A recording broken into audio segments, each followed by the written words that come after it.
Good evening, guys. Hopefully, you had a great Labor Day weekend. We're going to be starting out the week on a Tuesday this week. And so, with that, we're obviously going to have a shortened week ahead. Sometimes we actually have some pretty good action on the short weeks. It tends to kind of act like almost like a Thanksgiving week or a Christmas week where people just decide that they're going to chase a bunch of momentum names for some reason. And we end up looking back and say, well, that was a good week. So, I'm going to be prepared for that, and we'll see what happens. But with that said, just a quick reminder for those of you guys that haven't checked out Traders for a Cause yet, October 11th to the 13th. We're doing it again. This is going to be the 6th annual one.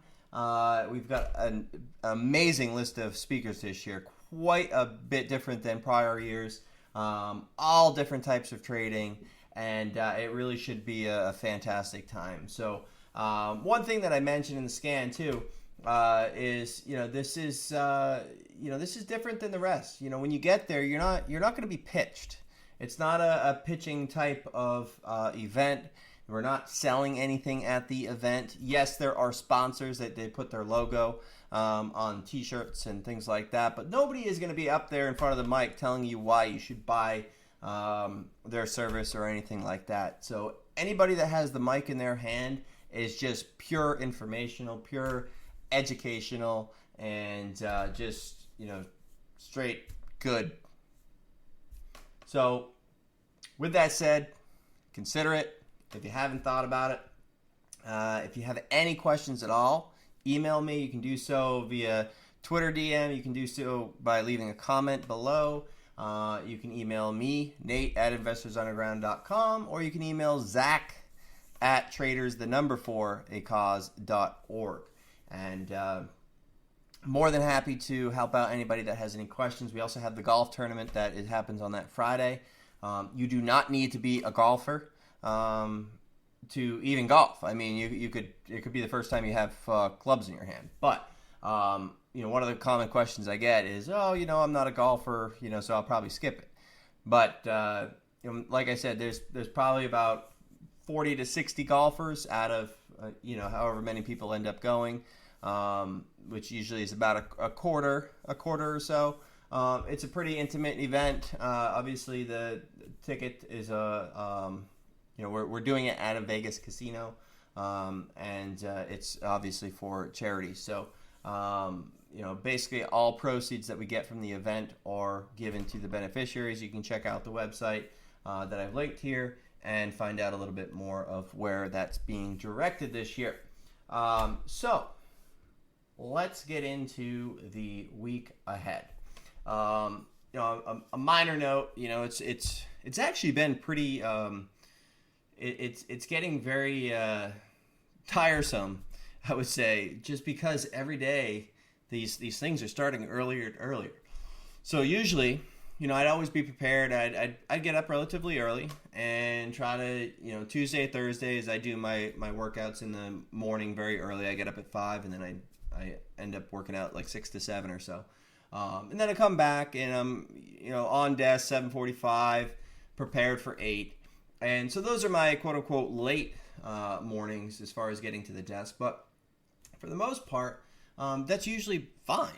But lately, your 8 o'clocks become 7 a.m.s, become 6:50 a.m.s, 6:40 a.m.s, and it does start to burn the candle on both ends. So it's really important to recognize that. Depending on the type of trader you are, you may not need to get up, but especially in this momentum type of market, between getting great entries with people just chasing stocks that have convertible debt at 90 cents a share up to 340 in the morning.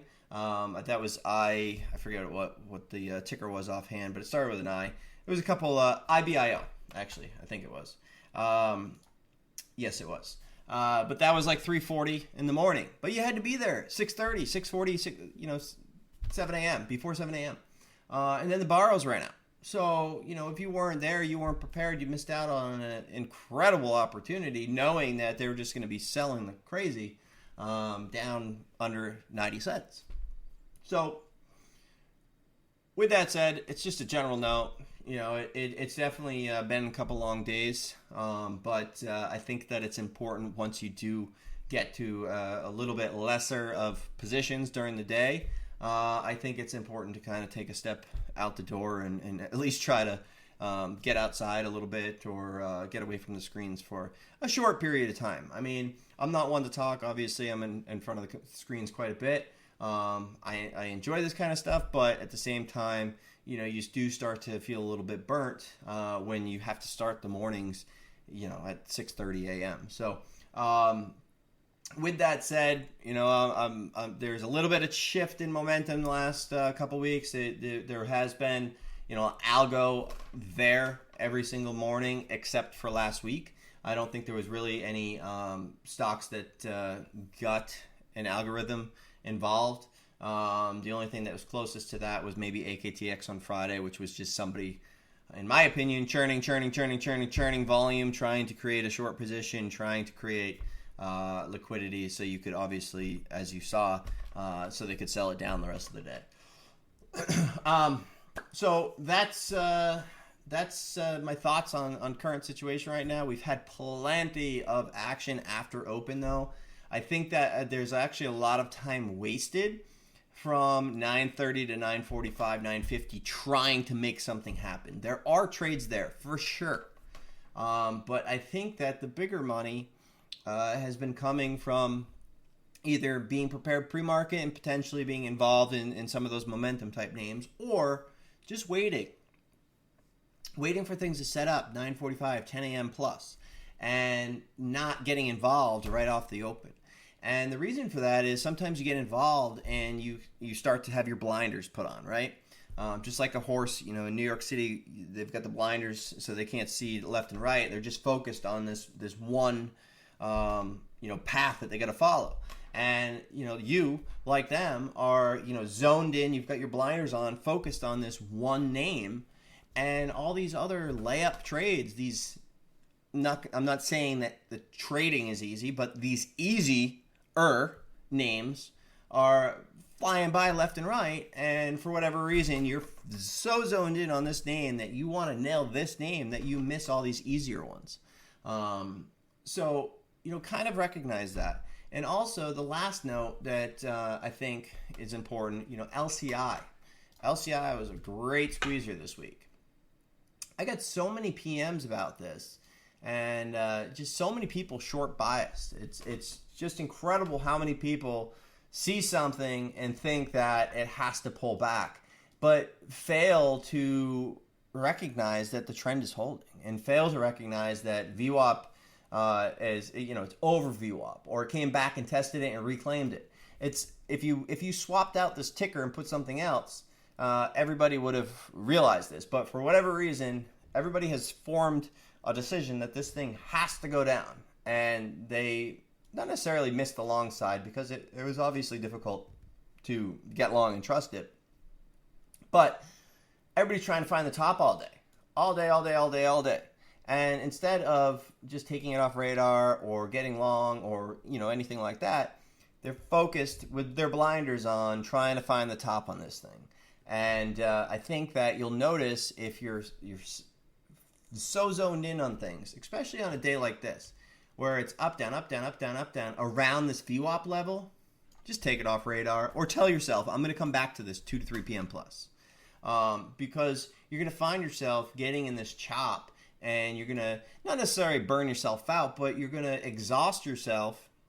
And then when the trade actually happens, you're going to miss it because you pre-exhausted yourself, and therefore you missed the entire trade. So those are current thoughts. Like I said, current kind of feedback, at least from speaking to members and other traders, and what's happening, what's going on. But at any rate, let's get into the scan. We'll go through a couple thoughts throughout, for this week. We are running our Labor Day sale for the next 4 days. So if you guys are on the fence about joining, if you have any questions, again, reach out. Same way as I said, either comment, DM, Cam at investorsunderground.com. All more than willing to help you out. But these are our best prices. So, as if you end up committing for the annuals, things like that, then obviously you save quite a bit off the monthly price. So I hope to see most of you guys that are potentially on the fence. If you do have any questions, like I said, reach out, and because we can always answer any questions that you might have. So one other comment before I get right into the scan. Made a post on Thursday, I think, or so. And I just asked the question, are you working for your trades, or are your trades working for you? And you should really ask yourself that. Because if you're in and out, in and out, in and out, in and out, in and out, in and out, and you're missing, you've got, I would associate you with the same horse. You've got your blinders on. An FSLY situation, which a lot of you guys saw that review, I can link it here. But I went over the trade here. You only need one of those a quarter, one of those a month, and it makes your entire year, right? So your focus should really be on these A+ setups that, watch them, let them set up. Don't pre-exhaust yourself. A lot of people are looking to try to find the top all the way up. It's got to pull back, it's got to pull back. Wait for it to overextend. Wait for it to gap up and parabolic a little bit or speed up. And then you start to have your edge. And then look for that opportunity. And when that comes, that's where you as a trader can, either use your conviction and size up or not. And perhaps that screen time will help you get to that level of conviction or sizing up for the next time, right? You should never be sizing up if you're uncomfortable or if you're unsure or if you have to ask somebody. But what you should be doing is you look back and you say, I knew I should have sized up, and that's fine. You get the screen time, you recognized it, and by the next time, you might be more confident and ready to go. So go back, review your trades, and you're going to realize that 90% of your gains come from, trades like this. And the rest of the time is just kind of staying alive, churning, grinding. Obviously, sure, you can make money every single day, but really, the home runs, the fireworks, etc., are trades like this. And you're going to realize that, even the best traders I know, and I just had this conversation last week, he reviewed his own trades. And it's literally the 3 trades a month that took him to the next level, and I'm talking insane levels, versus the 10 trades per day. It's the 3 trades per month. The big picture, big ideas that you're waiting for, that, when this hits, when this happens, this is what I'm going to do. And that's the big difference. Otherwise, you're just going to be kind of grinding your entire life and always be a scalper. And you're going to limit your potential upside because of that. And you also may work a lot harder than you need to. At the end of the day, you're supposed to be, not necessarily, you're supposed to be working smarter, right? Not harder. So let's see what happens here this week. ELTK, great opportunity on Friday. This one came up on scan pretty early, right on this first move right over here before it actually went into the circuit halt. Nice little washout candle, came back, consolidated. We got that VWAP confirmation that we talk about, right? So a lot of times, you don't want to chase this. If you got a good entry, great, perfect. And you probably want to scale down into the ramp. But as it flushes out, you don't really have too much of a edge until VWAP reclaim starts to consolidate and starts to perk off that level. And you can see they put in a top right here at that 560 level. But at that point, now all dips versus this VWAP of about 535, 540. It's basically a 20, 30 cent type, 20 cent risk for potential of, if it goes, you're talking $1, $2, who knows? So it's a great reward to risk type ratio here. And you're letting the trend kind of do the talking versus trying to force the trade. So anyway, I had a fantastic move into the late hours. I got long, and then I also got short. There was like a low here. It was 576.35. It was a midpoint. I was at 576, so I ended up missing that cover. I actually shorted in the pop, and I had a perfect cover, but I missed it, right? So I ended up moving along and whatnot. But the interesting part about this is it actually closed the after-hour session with a 40K bidder that was moving it up. So That's not small size. So we very well may get a little bit of follow through action. The volume though is much lighter. This had 36 million, 22 million, and 10 million. So keep that in mind. Be cautious, getting too aggressive. But I'd definitely be looking for a trade both sides. If this thing opens over 7 and rips, I'm definitely interested in potentially shorting it. But nice steady grind. Earnings are on Wednesday morning, so be aware of that. If you're going to be holding over into Wednesday morning, then that's on you. Good luck. But I'm going to be looking for a trade prior to that, and I'm going to be looking for a trade after that. LCI, I already kind of hit up on this. I'm thinking that end of the day, it just kind of squeezed out all the weekly type shorts. Everybody that was kind of in disbelief and just shorting to short because they thought that it was a smart thing to do. But you can kind of see each leg it took up, consolidated, rip, consolidated, rip, consolidated, rip. I mean, this is short squeeze. I mean, this is 100%, every step of the way, it's just kind of squeezing out a new batch of shorts. So in my opinion, we might run into a little bit of resistance in this 1040 level. You can see 1045 was the prior top there. But other than that, we're into the gap. If we get over that prior high, we're starting to get into this gap up to the the high 1250, 13 level. So I don't think that we're going there right away by any means. But what I do think is if we do have a gap in the morning, or if we have any failed follow through momentum, let's call it 1020, 1040s. If it has trouble with that, I'm going to be looking for 980 to 950s. And whatever it does from there, I can always add back. But if I were to short it off the open, nail it, it ends up unwinding, and it flushes out, that's my trade. I'm not going to be looking to overstay. You can see here where it flushes out and then it starts to come back all the way. Or over here, it starts to get heavy, flushes out, and then you end up overstaying and you get back the entire trade. I don't want to be that trader. So if I do end up getting that opportunity to short into some type of failed follow through momentum, I also want to make sure that I'm also the trader on the bids with potentially some wish orders out there where, if it flushes out, I might get filled.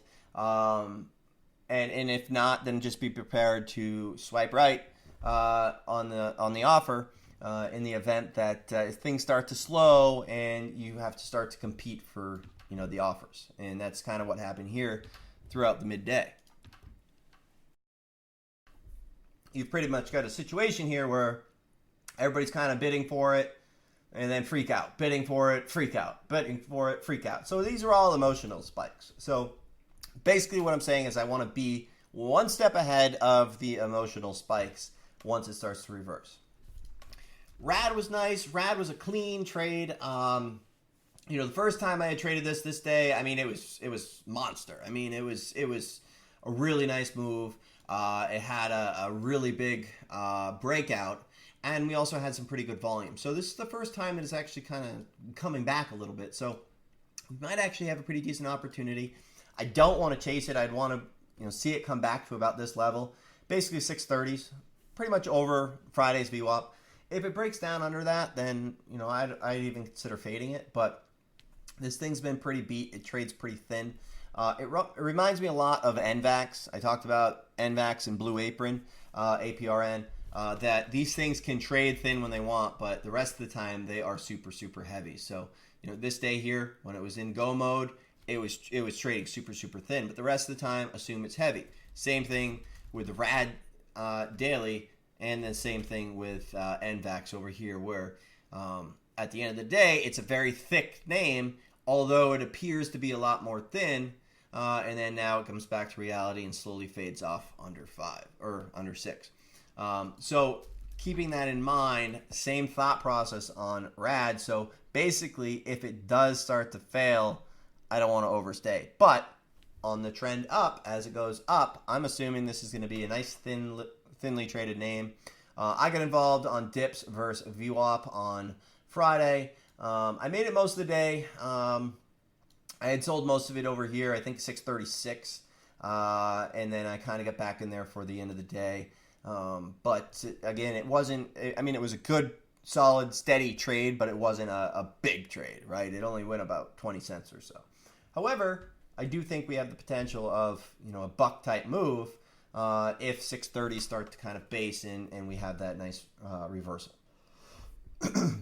But keeping in mind, NVAX, APRN, same kind of situation. We could see a fade like this right here.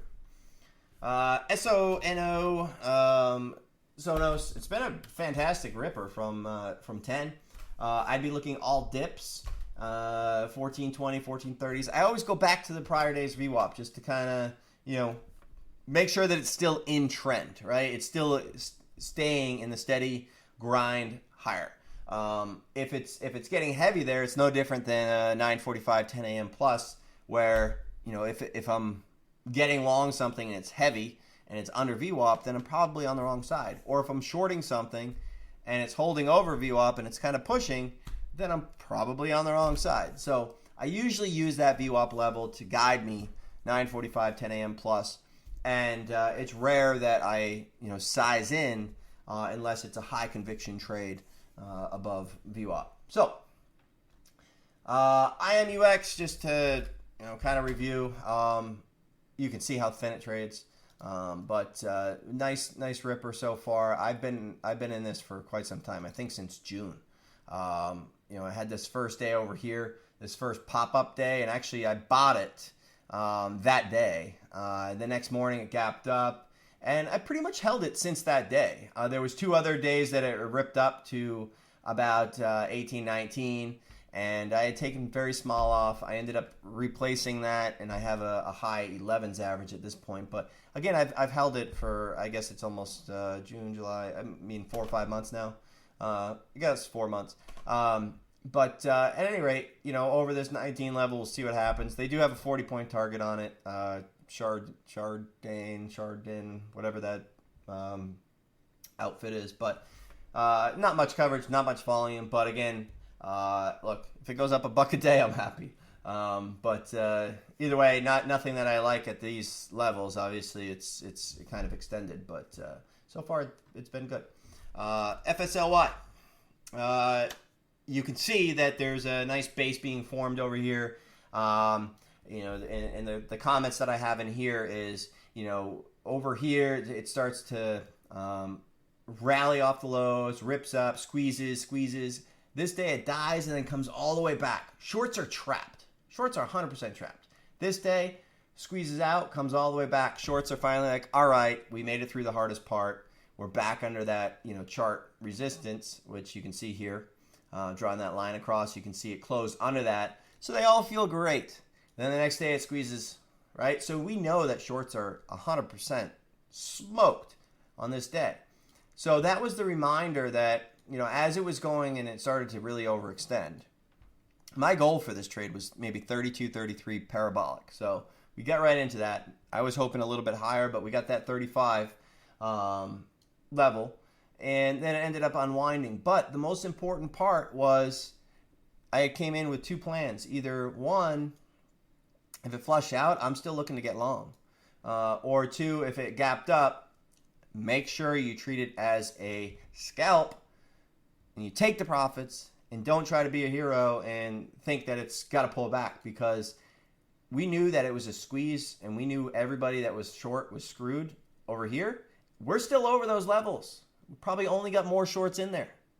So keep that in mind. Keep the information that that you've learned from this ride up, and understand that, this day right here, it actually held higher than the low this day. And so, for right now, assume it's in go mode until it suggests otherwise. And the way that you can tell is let it tell you. 9:45, 10 a.m. plus, is it fading off? You'll see a lot of the days this thing has a morning move, pulls back, consolidates, ABCD setup, and starts ramping again. It's over VWAP or it's around it. Your only edge is, as it fades off from VWAP or into some type of parabolic move. So unless it's doing one of those 2 things, there's no reason why you should be trying to find the top. INSG, really nice move on Friday. I'm not sure that, what really sparked it in the sense to move this much. It might have been just some momentum that caught. It might have been just like a short covering. But typically what I would be looking for is either a weak open, maybe it comes in a dime, 15 cents, and then rally back, or gap up, push, and failed follow through momentum. So like the opportunity here. I think we can get a 50, 60, 70 cent trade out of this thing. If I'm patient and if I'm, waiting for it to set up. But I'm going to let it tell me. And I'm not looking to trade it at 9:31 a.m. I'm looking to join a bigger picture type of trade. I think that a lot of people try to focus too much right off the open, especially since we've had a lot of bell-to-bell type moves lately. Bell-to-bell means, 9:30 to 4 p.m. So most of the move happens throughout the day, not in those first couple minutes. And when you spend so much time focused on the first couple minutes, you end up missing that full day move. TLGT, pretty nice one. This was from Scan on Thursday for the potential. Any week open, I was interested for breakout continuation. Clean trade, clean setup. I'll be looking for all dips until the trend breaks. So if it ramped up like this and started to break down and faded under VWAP, then I wouldn't really be interested. But any week opens that kind of ramp up and hold VWAP, I'm interested. OSN, unlikely I trade this thing. You can see how choppy it is. I'm somebody that really, really likes volume. I like liquidity. I hate the 50 to 100 to, a couple 100,000 trade, shares traded type names. It's so easily influenced by, one chat room that cares to alert to their members that they're going to buy, and they've got 1,000 people following them on a million type float. I tend to stay away from these kind of things unless they've got millions and millions in volume. So that's why I traded it this day. We had nearly 15 million volume. But at any rate, let's see what happens here. It had earnings. It definitely had an algo that day. So far, dips are getting bought. And sometimes people get too aggressive on the rebound, getting short. And then we get that secondary shove. And then we get the unwind. So I'm open to that possibility. So basically what I'm saying is this unwound, it rebounded, so now everybody's kind of getting a little heavy on the short side again, thinking that, it's not going to do it again. And just depending on how heavy and how much it moves, maybe we get that next rally. And if we do, I will trade that. And then I will look for the backside. But for now, open mind, no bias. We'll see what happens. PDD. I wanted to trade this one on Friday. I did not. There was a lot going on. It also just flushed out of the gate. So basically what I'd be looking for is basically dips versus this level, 3260s. Look for it to rally back through and rally towards maybe 34 or higher. Or morning move, let it come back up, test, over this VWAP level, basically this high here. You can see that 33 was having some difficulty here, and it confirmed here. So if that's the case, if it gaps up, I'd be looking to fade it versus that level. If it starts to set up and go over 33, forget it. And the last couple of PUYI. This is something that I have zero interest in, trying to find the bottom. However, I believe that this is somehow related to MTC. PUYI, MTC. So you can see why I might think that. A lot of the days that they were trading up, they were both trading up. A lot of days they pulled back, they were both trading down. And so anyway, they flush out. I think this came into a lockup. They basically held the bottom here, this blowout day. And then the next day it came back and it held that same level. So this low was 236, this low was 250. But then you can see that they basically caught some shorts and they had a huge rally and it was a huge move. And since then, we've had a lot of other opportunities. This day, again, another probably blowout day of paper. However, PUYI, I'm putting them in the same camp. Low volume run up and came back, another low volume run up. They basically use shorts to kind of create that market. Now they blow out all the longs. I'm assuming, I don't know this one, I know MTC had some type of lockup or whatever, but maybe there's some paper, they want them to blow it all out at the lows. Once they know they're pretty much getting done their paper, they start to buy it up, and turn the market. So again, I'm not looking to trade this. It could be 3, it could be 2, it could be 4. I don't know, but I'm just watching, staying familiar with the chart, waiting for that day that it wants to go, and hopefully a lot of people get short because it's up $1 or up 2, and then it goes 4. So we'll see. But for now, 5, 4, 3, please. I would love it. EROS. This was one that I put on midweek on scan, I think Monday, Tuesday, as a potential swing. Right now, I'm looking dip. So like this day right here, it came down to 157. This was on Friday. So basically what I'd be looking for is things like that versus the 150 level. So I don't really want to own it if it's under 150s, but I would be looking for weakness, dips, flushes to kind of pick away at it versus that 150 level. Not that I like the company, but I just think it's just one day away from having 5, 10 million shares and, a move of 30, 40, 50 cents, 50%. 20, 30 to 50% is what I was trying to say. Home.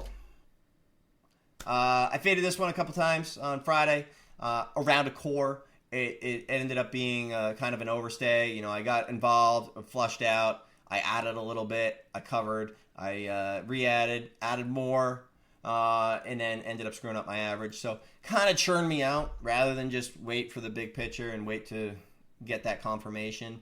The good thing I did was I sized back out anytime that I added. But at the end of the day, it just ended up being kind of a commission burner. And I think I lost probably 5-6 cents a share. So, staying familiar. Just like TWOU. Staying familiar.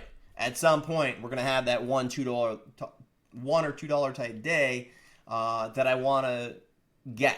But I'm not going to get it if I don't keep looking at it every single day and see where it is in its chart and how it's progressing.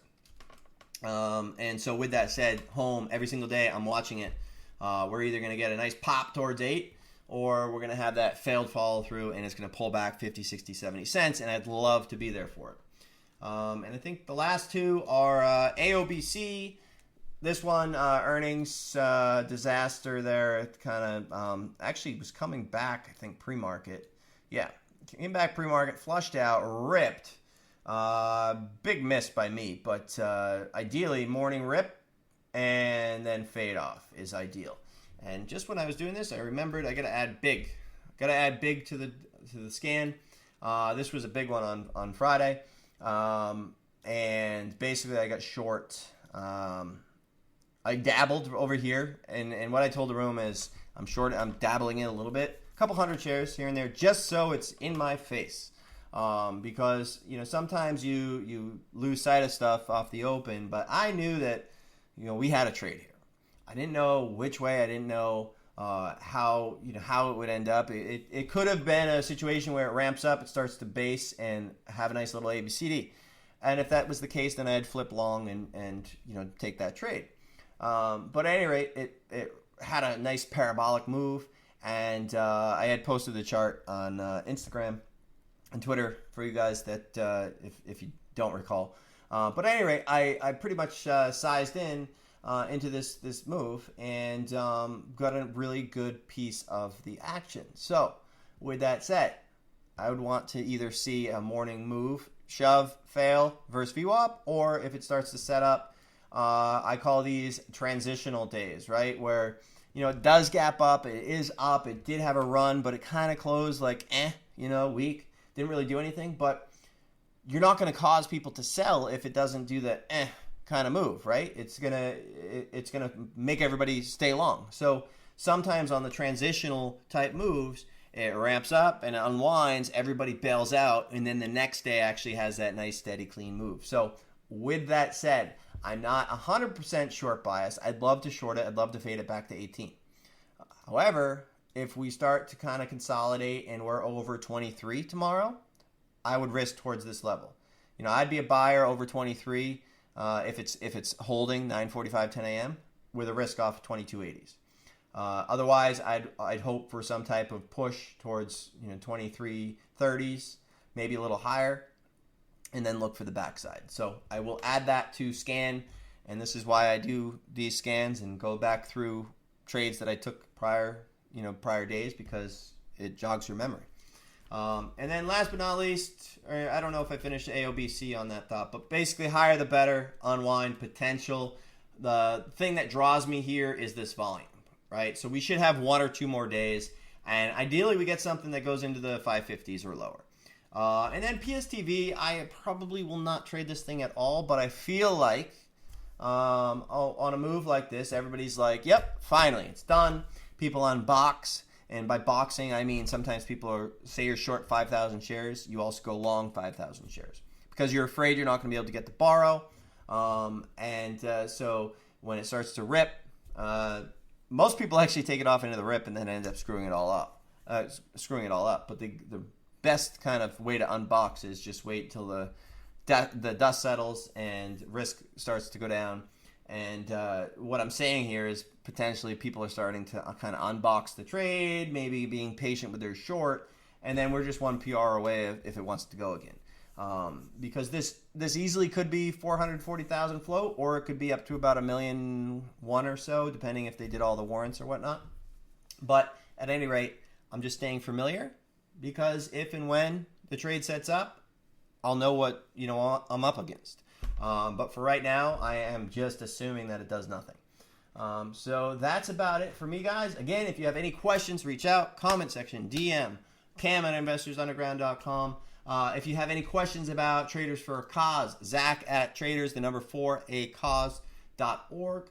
And again, make sure you check out the Labor Day sales. You should all have an email, and it will be in the scan tonight as well. Again, if you have questions, you need something answered before, reach out. We're always here to help. And otherwise, have a great rest of your weekend. And thanks for listening, guys. Have a good night.